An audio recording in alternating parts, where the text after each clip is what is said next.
예, 반갑습니다. 예, 그 JD 부자연구소의 소장 조던입니다. 예.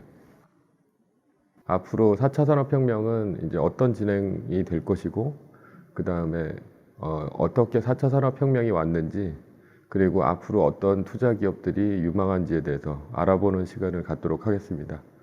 예, 강의 시작하도록 하겠습니다. 그 4차 산업혁명에 대한 의미하고요. 그 다음에 1강에서는 100년에 한 번 오는 기회다. 그리고 일반인은 왜 투자할 수 없는가. 그리고 4차 산업혁명의 이면에 대해서 말씀드리도록 하겠습니다.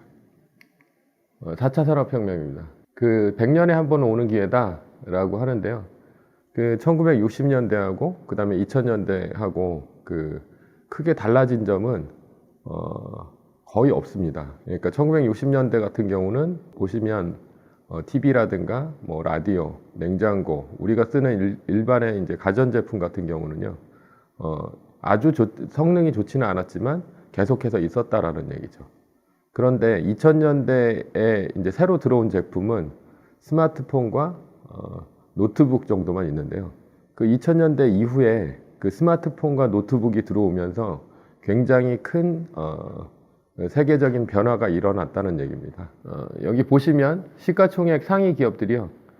그 전에 석유의 세상에서 IT의 세상으로 바뀐 것을 알 수 있습니다. 한번 보시면 그 1위는 이제 로열 더치셀, 그 이제 2013년 기준인데요. 로열 더치셀이 1등이고요. 그 다음에 2위가 월마트. 로열 더치셀 같은 경우는 석유 기업입니다. 그리고 월마트 같은 경우는 유통기업이고요. 유통기업 중에서도 이제 온라인 유통기업이죠. 그리고 엑선모빌은 석유 기업이고요. 그 다음에 시노펙, 중국의 석유 기업. 그 다음에 페트로차이나 중국의 석유 기업이고, 그 6위는 영국의 석유 BP. 그러니까 BP가 또 이제 영국의 석유 기업이고, 그 다음에 스테이트 그리드 7위는 중국인데요. 스테이트 그리드 같은 경우는 중국의 전기 회사입니다. 전기 회사고 전력 회사인데 석유로 가는 이제 그런 기업이라고 볼 수가 있고요. 그 다음에 8위는 도요다인데 도요다 같은 경우는 석유로 가는 자동차 회사가 되겠고요. 그 다음에 9위는 폭스바겐입니다. 폭스바겐 같은 경우도 석유로 가는 자동차 회사가 되겠고, 그 다음에 10위는 토탈인데 토탈은 프랑스 석유 회사입니다. 그런데 그 지금 2017년 5월 현재 기준으로 본다면 1위는 애플이고요. 애플은 IT 기업입니다. 제가 좀 아까 말씀드렸듯이 노트북이라든가 아니면 스마트폰을 만드는 그런 IT 기업이 되겠고요. 그 다음에 두 번째는 알파벳, IT 기업이고요. 그 다음에 세 번째는 마이크로소프트, 컴퓨터를 만드는 회사, 노트북을 만드는 회사고요. 그 다음 네 번째는 아마존, IT 기업이고, 그 다음에 다섯 번째는 페이스북, 스마트폰과 컴퓨터를 통한 SNS 서비스를 하는 IT 기업이고요. 그 다음에 6위는 벅셔 해서웨이. 벅셔 해서웨이는 워렌 버핏이 갖고 있는 회사인데요. 보험회사라고 볼 수도 있지만 구체적으로 이제 투자를 많이 하는 투자회사라고 볼 수 있습니다. 그리고 7위는 존슨앤존슨. 존슨앤존슨 같은 경우는 그러니까 생활용품도 만들지만 뭐 제약기업이라고 볼 수 있습니다. 근데 제약기업이 이제 주목받는 이유는 제약기업 같은 경우는 노령화가 굉장히 많이 일어나서 앞으로 이제 노령사회 진입을 하면서 제약기업이 굉장히 많이 중요해집니다. 예.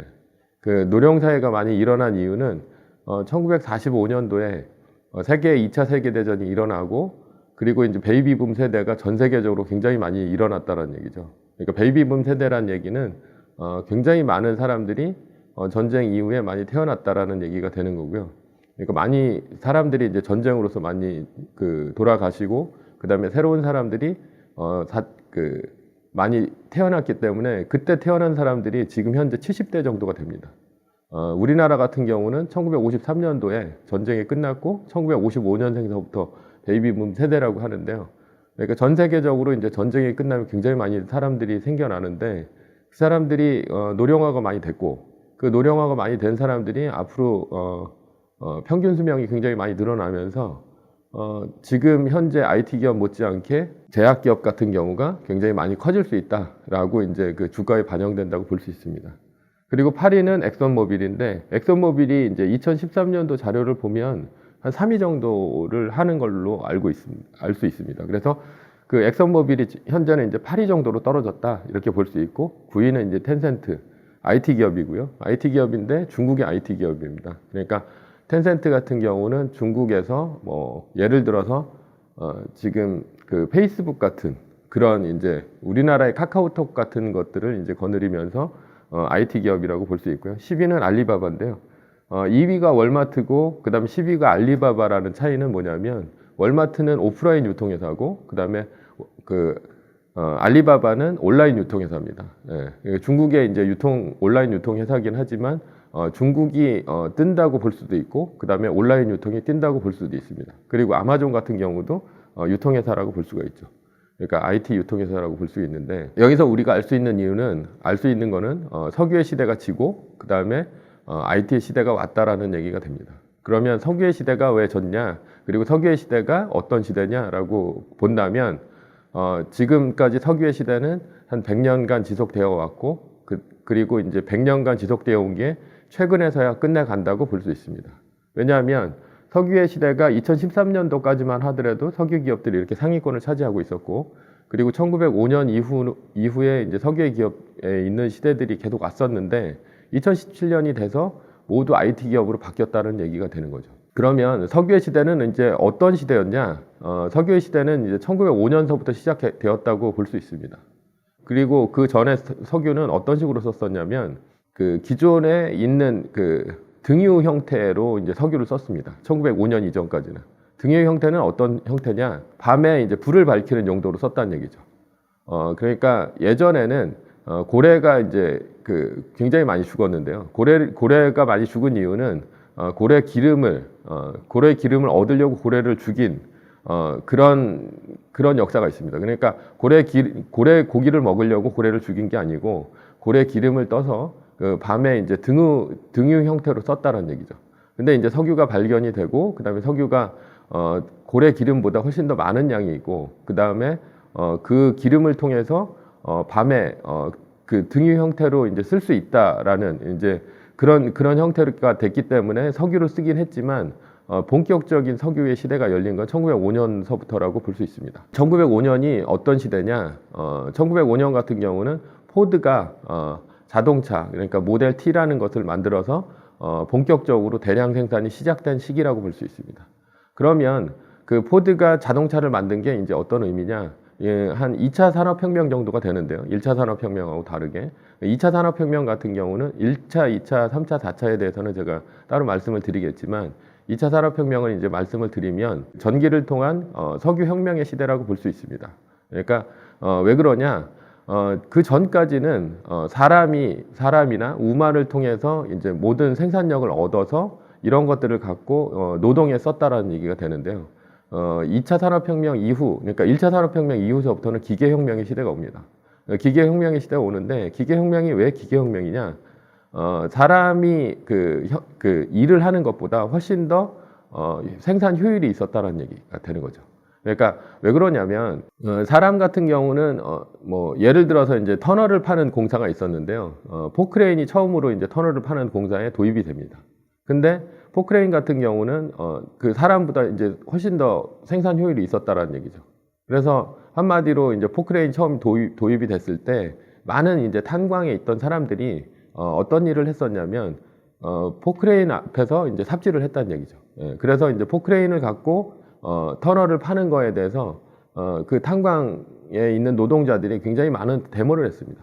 예, 그래서 이제 실제로 그 사람과 그 포크레인과 이제 동일한 조건에서 어떤 사람이나 포크레인 중에 어떤 것이 더 빨리 그 터널을 팔 수 있는가에 대해서 내기가 벌어졌고요. 그래서 탄광 업자는 만약에 사람이 더 먼저 판다면 포크레인을 안 쓰고 탄광 노동자를 쓸 것이다라는 이제 내기를 했습니다. 그랬는데 실제로 이제 그 터널을 굉장히 잘 파는 그런 사람이 있었는데 포크레인과 이제 내기를 했고 그 다음에 지금 뭐 생각을 해보면 굉장히 어이없는 내기이긴 했지만 실제로 이제 그게 벌어졌다는 얘기죠. 그리고 그 탄광을 파는 거 같은 경우는 그냥 포크레인처럼 바로 판다고 해가지고 그 터널이 뚫린다고 볼 수는 없고요. 그 터널을 파는 이제 기술이라든가 이런 것들이 필요했다는 얘기죠. 그래서 이제 포크레인으로서 그 파고 있었는데 어떤 일이 있었냐면 먼저 사람이 팠습니다. 예, 그 둘 다 동시에 팠었는데 근데 사람이 다 파고선 그 다음에 이제 노동자들이 굉장히 많이 이제 좋아했어요. 왜냐하면 사람이 이겼으니까. 근데 이제 문제는 뭐냐면 그 사람이 그 자리에서 죽어버렸다는 얘기죠. 그 얘기는 거꾸로 그러니까 사람이 기계를 이기려면 거의 죽도록 노력을 해야지 이길 수 있다라는 걸 보여줬다는 얘기입니다. 그래서 그 얘기는 앞으로 이제 1차, 2차 산업혁명에서 어떤 일이 벌어졌냐. 모든 기계가, 그러니까 사람을 노동을 하는 데 있어서 모든 기계가 사람을 대체하는 그런 시대가 왔다라는 얘기가 됩니다.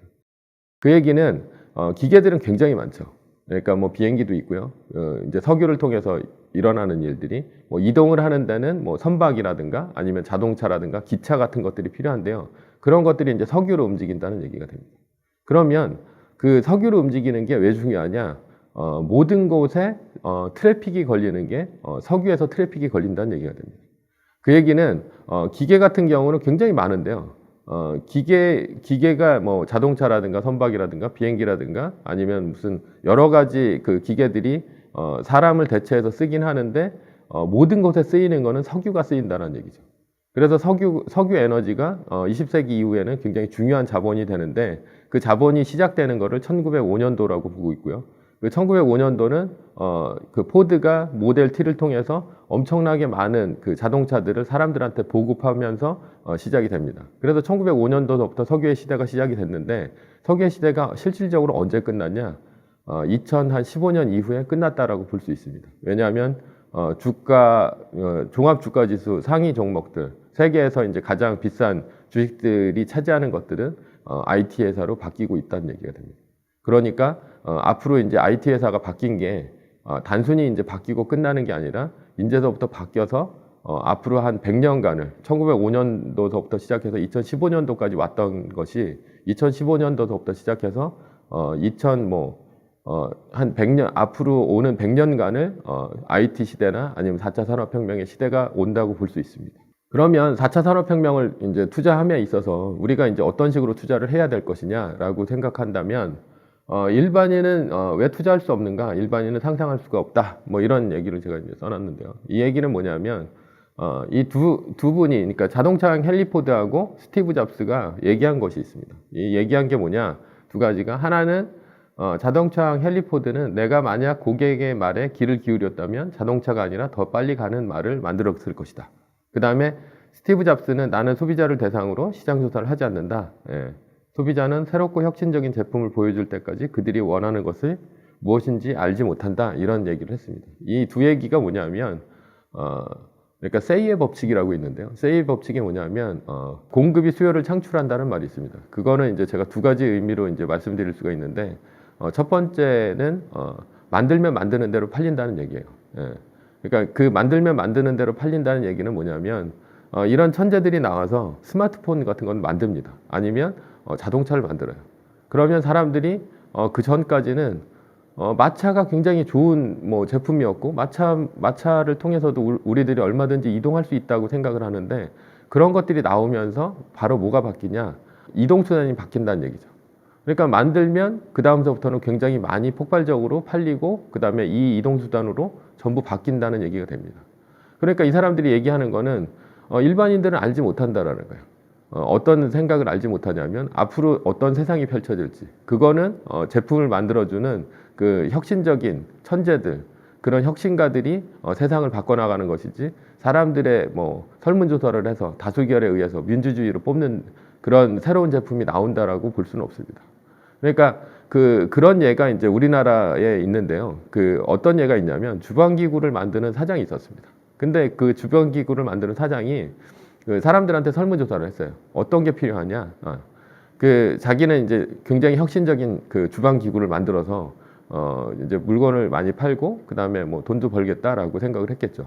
근데 아무리 물어봐도 아무리 설문조사를 해도 어떤 사람도 그 현재 주방기구는 별로 바꿀 게 없다. 난 불편한 게 없다라고 계속해서 주부들이 얘기를 하는 거예요. 그래서 이제 이 사람이 이제 무슨 얘기를 했었냐면 답답하니까 CCTV를 달아놨어요. 그 주방기구를 이제 설치를 해놓고 그 다음에 이제 실제 주방에서 일하는 주부들을 모니터링을 하기 시작했습니다. CCTV를 달아놓고 그랬는데 그 전에는 이제 어떤 식이었냐면 주방기구가 그러니까 그 위쪽에 있는 후드 근처에 있는 주방 기구가 어떤 식이었냐면 문을 이렇게 당겨서 여는 그런 형태로 주방 기구가 있었습니다.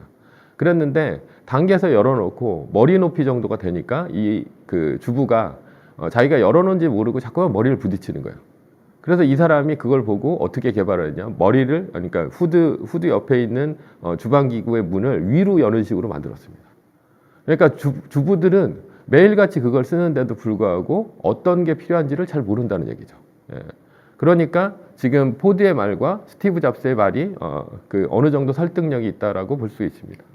그러면 그 사람들은 왜 이렇게 생각하지 못하냐? 일단 상상하지 못하고요. 그 다음에 상상하지 못하니까 행동하지 못하고, 행동하지 못하니까 투자할 수가 없습니다. 그러면 투자를 하는데 이제 어떤 게 필요하냐? 투자를 하는 데 있어서 제일 중요한 것은 우리가 이제 제가 좀 이따 이제 그 동영상이라든가 뭐 이런 뭐 여러 가지 기사들 뭐 이런 것들을 보여드릴 텐데요. 그런 것들을 통해서 간접적으로 보고 투자를 해야 된다는 얘기입니다. 다시 보시면 그 제 아는 사람 중에 테슬라의 주식을 산 사람이 있습니다. 예, 그 테슬라의 주식을 산 사람이 있는데 그 사람이 이제 어떻게 테슬라의 주식을 샀냐? 테슬라를 이제 미국 가서 타봤대요. 예, 타봤고 그다음에 미국 가서 이제 타서 자기가 테슬라의 이제 그 좋은 점을 많이 봤다는 얘기죠. 언제부터 봤냐면은 2012년도 이전서부터 봤다는 얘기고요. 그리고 2012년도만 하더라도 테슬라의 주식이 $20 이하였습니다. 전기 자동차를 타보고 너무 좋고, 그 다음에 자율주행차라든가 아니면 이제 소음도 없고 이런 것에 반해서 자기는 이제 테슬라가 이제 세계적인 기업이 될 것 같다라고 생각을 해서 이 친구가 이제 그 테슬라의 주식을 샀습니다. 근데 지금 현재 테슬라가 한 $350 정도를 넘는 걸로 알고 있는데요. 굉장히 많이 올랐습니다. 그러면 이 친구가 그걸 탄 이유는 뭐냐? 자기가 경험을 해봤다라는 거예요. 그러니까 경험을 하면 뭐 그 테슬라의 그 자율주행차가 자율주행차라고 이제 100% 볼 수는 없지만 전기차가 굉장히 혁신적인 제품이라는 걸 알고, 그 다음에 테슬라의 주식을 사는 식으로 자기가 이제 발전해 나간다라는 것을 볼 수 있습니다. 근데 우리가 2007년도에 이제 그 애플의 아이폰이 나왔는데요. 그때 당시만 하더라도 애플 같은 경우가 그 그러니까 아이폰이 나왔을 때 굉장히 혁신적인 제품이었는데, 애플의 주가가 어느 정도였냐면 거의 $1가 안 됐습니다. 예. 그랬었는데 지금 뭐 한 $120가 넘는 그런 상태가 됩니다. 그거를 이제 뭐 액면 분할이라든가 아니면은 뭐 그 여러 가지 이제 그런 것들을 뭐 그런 그 주식의 용어들을 이제 뭐 그 제쳐놓더라도 굉장히 많이 올랐다라는 걸 알 수 있는데요. 그러면 2007년도에 스마트폰을 만약에 우리가 써봤다면 그러면 우리가 애플의 주식에 투자를 할 수 있었겠죠. 근데 문제는 뭐냐면 우리가 2007년도에는 뭐 미국에 있지 않은 한 애플의 스마트폰을 써볼 수 없다는 게 문제가 됩니다. 왜 그러냐면 우리나라는 뭐 그때까지만 하더라도 뭐 예를 들어서 위피라는 플랫폼이 있었는데요. 위피라는 플랫폼을 통해서 위피를 탑재를 안 하면 그러니까 뭐 통신을 할 수 있는 그런 이제 스마트폰이라든가 스마트폰 개념도 없었고요. 그냥 뭐 투지폰, 이런 투지폰 같은 경우를 서비스를 할 수 없었습니다. 근데 우리나라 시장은 굉장히 작았고, 그 다음에 애플은 이제 굉장히 큰 시장만 노렸기 때문에 미국 시장이나 아니면 일본 시장 같은 경우를 먼저 들어갔지, 한국에 있는 뭐 이런 위피 플랫폼을 깔면서까지 스마트폰 시장에 들어오지 않았다는 얘기가 되는 거죠. 그러니까 문제는 뭐냐? 우리가 그 경험하는 데 있어서 굉장히 많은 시간들이 걸린다는 얘기가 됩니다. 그래서 경험하는 데까지 시간이 많이 걸리니까 어떤 식이 되냐? 그러니까 우리가 사진이라든가 아니면 동영상이라든가 기사라든가 이런 것들을 보고 앞으로 세상이 바뀔 것이다라는 걸 생각을 해서 그런 식으로 투자를 해 나가야 된다는 얘기가 됩니다. 뭐 미술관의 이제 큐레이터 얘기인데요. 이 얘기는 앞으로 이제 우리가 투자를 하는 데 있어서 어떤 식으로 투자를 해야 될 것이냐라는 것에 대한 이제 뭐 실예가 될 겁니다. 미술관의 큐레이터가 이제 무슨 얘기를 하고 있냐면, 미술관의 미술품은 한 4분의 3 정도가 창고에 있다고 합니다. 그리고 왜 창고에 있냐? 원래 이제 그러니까 한 4분의 1 정도만 전시를 하고 있다는 얘기가 되는 거죠. 그 얘기는 뭐냐면 예를 들어서 굉장히 많은 미술품들이 창고에 있다는 얘기가 됩니다. 그러면 왜 뭐 미술관에 있는 미술품은 4분의 3이 창고에 있냐라고 했을 때 큐레이터가 뭐라고 얘기를 하냐면 한 4분의 그러니까 모든 미술품이 전시될 수 있는 공간을 만들면 전시될 수 있는 공간이 너무 크다. 예. 그리고 두 번째로는 그렇게 너무 큰 전시 공간을 만들면 경제성이 떨어진다. 그리고 그만큼 사람들이 관람하지도 않는다라는 거예요. 그래서 4분의 1 정도만 만들어 놓고 그 4분의 1 정도만 전시를 했을 때 굉장히 경제성이 있다라는 얘기가 되는 거고요. 그래서 이제 한 4분의 3 정도는 창고에 있다라는 얘기가 됩니다.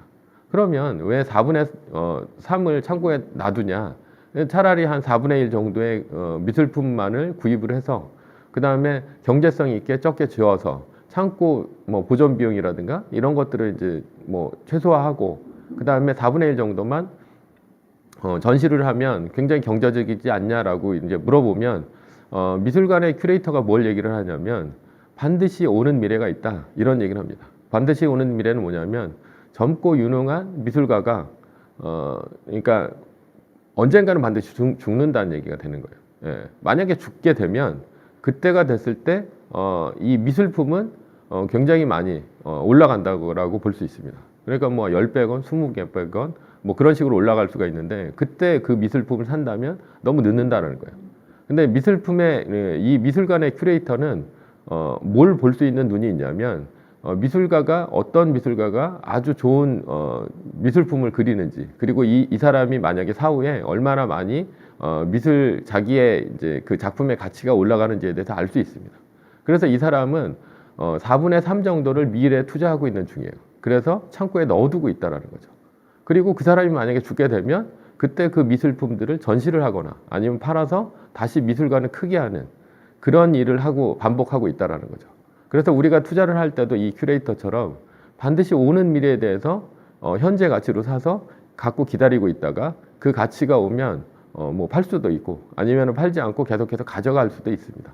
근데 이제 시작이 되는 이제 4차 산업혁명 같은 경우는 지금서부터 이제 주식을 많이 모아서 그래서 이제 앞으로 한 100년간을 그 많이 오르는 랠리에 이제 올라타야 된다라는 게 이제 제 생각입니다. 그래서 제가 아까 말씀드렸듯이 증거는 우리가 경험할 수가 없습니다. 왜냐하면 경험하면 굉장히 늦습니다. 뭐 경험한다고 해서 그리고 그 다음에 투자를 한다고 해서 늦지는 않겠지만 일단 경험하기 전에 내가 이제 테슬라 차를 타보거나 아니면 스마트폰을 써보기 전에 미리 그 세상이 올 것이다 라고 생각을 하고 동영상이나 기사를 보고 투자를 하면 앞으로 뭐 노후를 대비한다거나 아니면은 뭐 내가 이 자본주의 시대를 타는 데 있어서 굉장히 중요한 시대가 될 수 있다라고 볼 수 있습니다. 그러면 4차 산업혁명에 뭐 이면이 있는데요. 뭐 여기 보시면 1차 산업혁명과 2차 산업혁명, 3차 산업혁명, 4차 산업혁명 이런 식으로 나눠져 있습니다. 1차 산업혁명을 보시면 방직기 혁명이고요. 그 다음에 2차 산업혁명은 뭐 자동차 혁명입니다. 그리고 뭐 지금 3차 산업혁명은 인터넷 PC 혁명인데요. 여기서는 이제 뭐 컴퓨터라고 볼 수가 있고 그 다음에 4차 산업혁명은 인공지능과 사물 인터넷 혁명인데 여기서는 이제 사물 인터넷, 로봇, 자율주행차 이런 것들이라고 볼 수 있습니다. 이런 것들은 이제 어떤 것들이냐? 이런 것들은 우리가 이제 겉에 보이는 그런 것들이라고 볼 수 있죠. 예. 그러면 여기에 이제 우리가 주목해야 될 것은 겉에 보이는 것이 아니라 이면에 보이는 그런 이면에 보이는 것들을 알아야 우리가 이제 투자를 하는 데 있어서 많은 돈을 벌 수 있다. 그리고 이면을 알고 있으면 적은 돈으로 우리가 투자를 했을 때 안정적으로 굉장히 큰 랠리가 시작이 됐을 때 많은 돈을 벌 수 있다라고 볼 수 있는데요. 왜 그러냐면 1, 2, 3차 산업혁명 자체가 그 이면이 전부 있었다라는 거죠. 이면은 뭐였냐면 실질적으로 증기 동력을 한 그 방적기보다는 양모업자가 돈을 벌었고 그 다음에 2차 산업혁명 같은 경우는 우리가 많이 볼 수 있는 자동차가 있었지만 실은 자동차가 아니라 석유를 갖고 있던 록펠러가 돈을 벌었고 그 다음에 3차 산업혁명은 컴퓨터가 아니라 컴퓨터 소재라든가 OS 이런 산업을 하는 산업군들이 돈을 벌었다라는 얘기입니다. 그러니까 앞으로 4차 산업혁명에서도 보면 시장을 확장을 하는 우리가 이제 많이 볼 수 있는 뭐 로봇이라든가 아니면 드론이라든가 아니면 컴퓨터라든가 이런 스마트폰이라든가 이런 우리가 흔히 접할 수 있는 것들보다는 그 이면에 있는 기업들이 많이 돈을 벌 수 있다 이렇게 볼 수 있습니다. 그러면 1차 산업혁명이나 2차 산업혁명이 어떻게 진행이 됐는가에 대해서 설명을 드리면서 앞으로 이제 4차 산업혁명이 어떻게 될 것인가 여기에 대해서 이제 그림으로서 한번 설명을 드리도록 하겠습니다. 여기 보시면 그 세계 지도가 나와 있는데요. 이 세계 지도로 우리가 이제 볼 수 있는 게 뭐냐? 세계 지도가 예전에는 어떤 식이었냐면 여기 구유럽이 굉장히 못 살았습니다. 그러니까 1차 산업혁명이 왜 1차 산업혁명이냐? 그러니까 방직기 방적기 혁명이었다라는 거죠. 근데 방직기 방적기 혁명이 왜 방직기 방적기 혁명이었냐? 우리가 지금은 상상할 수가 없는데 굉장히 중요한 사실이 뭐냐면 예전에 방직기 방적기 혁명이 나오기 전에 유럽 같은 경우 서유럽 같은 경우는 어떤 일이 벌어졌냐면 여름 옷을 입고 겨울에 얼어 죽는 사람이 그렇게 많았다는 얘기예요. 그러면 이해할 수 없는데 왜 이제 여름 옷을 입고 이제 겨울에 많이 얼어 죽었냐? 예를 들어서 지금 이 중국이라든가 아니면 한국이라든가 일본 같은 경우는 옷을 어떻게 입었냐? 옷 같은 경우는 여름에는 뭐 못이나 뭐 삼배나 뭐 이런 옷들도 있고 이제 굉장히 뭐 얇게 이제 옷감을 짜서 입었는데 겨울에는 이제 어떤 옷을 입었냐? 이때는 우리나라나 뭐 일본이나 중국 같은 경우는 겨울 같은 경우 어떤 옷을 입었냐면 그러니까 그 목화로 된 옷을 입었습니다. 문희점 선생께서 목화씨를 이제 한국에 구해다가 목화를 이제 썼죠.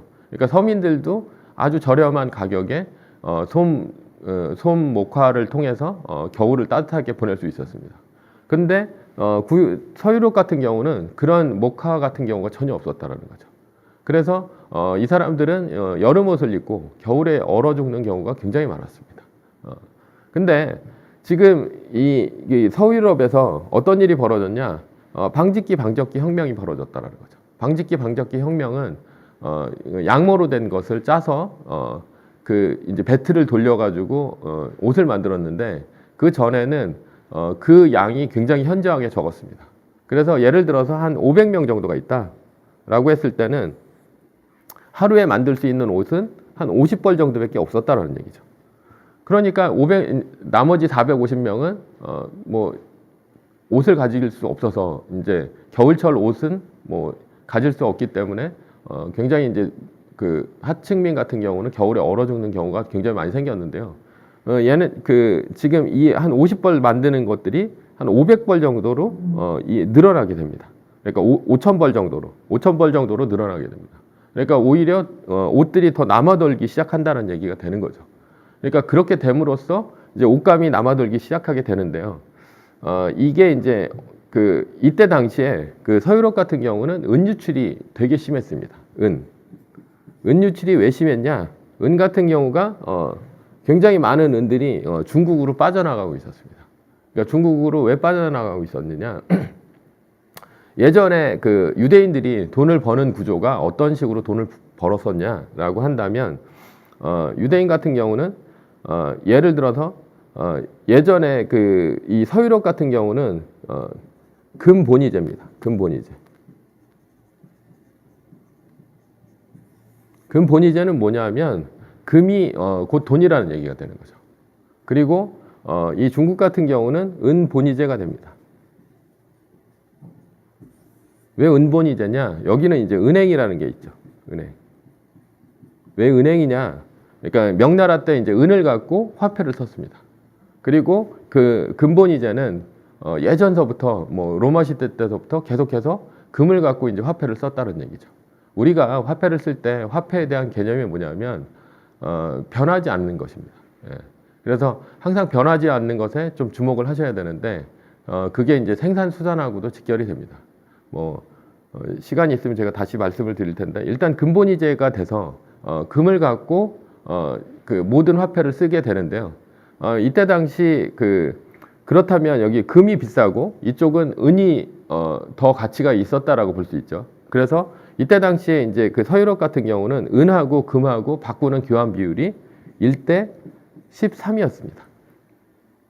왜냐하면 은의 가치가 중국보다 은의 가치가 굉장히 많이 떨어졌기 때문에. 근데 중국에서는 어떤 식이었냐면 1대 8이었습니다. 그러니까 금이 1이고요. 그 다음에 은이 8이 되는 그런 시점이었다는 거죠. 근데 왜 이런 식이었냐면 여기서는 이제 은행이라고 해서 은본위제였기 때문에 은을 화폐로 썼기 때문에 굉장히 많이 은이 필요했습니다. 그렇기 때문에 이제 은이 금보다는 비쌀 수는 없지만 그래도 은의 교환 비율이 서유럽보다는 굉장히 높았다라는 얘기죠. 그래서 이제 유대인 같은 경우도 어떤 식으로 이제 무역을 했냐면 1대 13 정도가 되니까 금을 1kg를 갖고 가면 은을 13kg를 바꿔주는 거예요. 그러면 은을 13kg를 갖고 어딜 갔냐? 중국을 갑니다. 그러면 여기서 은을 13kg를 갖고 가면 금을 한 2개 정도를 주겠죠. 예. 왜냐하면 여기서 이제 여기 8이니까 8이 16, 16배 정도 되니까 2개가 좀 안 되긴 하지만 한 2배 정도를 줍니다. 근데 2개를 갖고 다시 이쪽으로 옵니다. 서유럽 쪽으로. 그렇게 되면 금 2개를 갖고 은을 바꿉니다. 그러면 다시 은이 뭐 한 26개 정도가 되는 거죠. 그러면 이걸 갖고 다시 이쪽으로 와서 또 금을 뭐 4개로 또 바꿉니다. 이런 식으로 왔다 갔다 하면서 이제 중개무역을 했는데요. 왜 이렇게 중개무역을 할 수밖에 없었냐면 이 중간에 이제 페르시아라는 뭐 거대 제국이 있었기 때문에 여기를 그 육로를 통해서 개발할 수가 없었습니다. 이쪽으로 갈 수가 없었고 그래서 이제 유대인만이 이 항로를 그러니까 육로를 통해서만 비단길을 통해서만 중국으로 갈 수가 있었죠. 그래서 이제 이런 식으로 벌어졌었는데 이런 것들 때문에 중국이나 아니면 인도와 직접 무역을 하려고 그 서유럽에서는 이렇게 돌아가는 항로를 개발하다가 이쪽 끝으로 가면 새로 뭐 중국을 발견하거나 아니면 인도를 발견할 것이다라고 해서 서쪽으로 가게 됩니다. 근데 여기서 이제 뭘 발견을 하냐면 이쪽에 그 볼리비아라는 데서 포토시 은광이라는 걸 발견을 합니다. 포토시 은광. 포토시 은광이 굉장히 많은 은이 있었어요. 그래가지고 뭐 한 수십만 톤, 수백만 톤의 은을 이 인디오드를 통해서 이제 캐서 스페인 쪽으로 들어왔죠. 그래서 스페인이 굉장히 많은 은을 갖고 이 서유럽 쪽에 이제 패자로 등장하게 됩니다. 근데 이 모든 은들이 어디로 들어갔냐? 중국 쪽으로 들어갈 수밖에 없었다라는 거죠. 왜 중국 쪽으로 들어갈 수밖에 없었냐? 이거는 이제 산업혁명 이후의 일입니다. 근데도 불구하고 중국 쪽으로 굉장히 많이 은이 빠져나가고 있었다는 얘기가 됩니다. 왜 그러냐면 중국에는 지금도 이제 세 개의 공장이긴 하지만 그때도 세 개의 공장이었습니다. 근데 서유럽에서 이제 원하는 그런 물품들이 어떤 물품들이 있었냐? 서유럽에서 원하는 물품들은 거의 다가 뭐 예를 들어서 그러니까 도자기라든가 아니면 향신료, 후추 뭐 이런 것들이 필요했습니다. 뭐 도자기나 이제 향신료, 후추나 뭐 이런 비단 뭐 이런 것들은 왜 필요했었냐면 그 물건을 소비하는 상류층들이 꼭 필요한 게 뭐 도자기 같은 게 있어야 뭐 그러니까 귀족들이 뭐 이렇게 뭐 잔치에 초대를 하거나 뭐 이런 것들에 있어서 굉장히 필요했다라는 얘기가 되는 거죠. 근데 도자기를 구울 수 있는 기술 같은 것들이 없었기 때문에 100% 중국에서 이제 들여올 수밖에 없었습니다. 근데 여기서도 이제 줘야 되는 서유럽에서도 줘야 되는 뭔가의 물건이 필요했다라는 거죠. 근데 이때 당시에 이제 방직기 방적기 혁명을 통해서 양모를 통해서 굉장히 많은 그 옷감들이 많이 수출이 됐는데요. 식민지 수출이 됐는데 뭐가 문제가 됐냐면 중국 사람들은 이 옷을 입지를 않았다는 거죠. 왜 옷을 입지를 않았냐면 중국 같은 경우는 그 비단이 있었고요. 그 다음에 아까 얘기했듯이 이 목화라는 게 있었기 때문에 이 양모 같은 게 필요 없었습니다. 그리고 특히나 양모 같은 경우는 이 북쪽에 사는 그 흉노들, 그러니까 흉노들이 주로 입는 옷이라고 해서 거의 이 그 양모로 된 옷들, 그러니까 모직으로 된 옷들을 거의 입질 않았습니다. 그러니까 동물 털로 만들었다고 해서 별로 이렇게 그 많이 양모들을 입질 않았다는 얘기죠. 그래서 여기서는 중국에서는 실질적으로 뭐가 필요했었냐면 은이 필요하게 됩니다. 은이 왜 필요하냐? 은 본위제이기 때문에 은이 굉장히 많이 필요했다는 얘기죠. 그래서 여기서 이제 얘네들이 그 서유럽에서 주로 수출하는 물품은 은밖에 없었습니다. 나머지 뭐 양모라든가 이런 것들을 통해서 수출할 게 없었다라는 거죠. 그래서 이 포토시 광산을 통해서 스페인으로 들어와서 이 서유럽을 통해서 다시 은이 중국으로 들어가고 있었고 중국은 계속해서 부자가 됐는데 서유럽은 계속해서 가난한 그런 시절이 되고 있었습니다. 근데 압도적으로 이제 뭐 굉장히 군사력이 뛰어났기 때문에 얘네들이 뭐 아편 전쟁을 일으켜서 뭐 그 거의 중국을 청나라를 그때 당시 청나라를 반식민지 사회로 이제 그 만들었다는 얘기가 되는 거죠.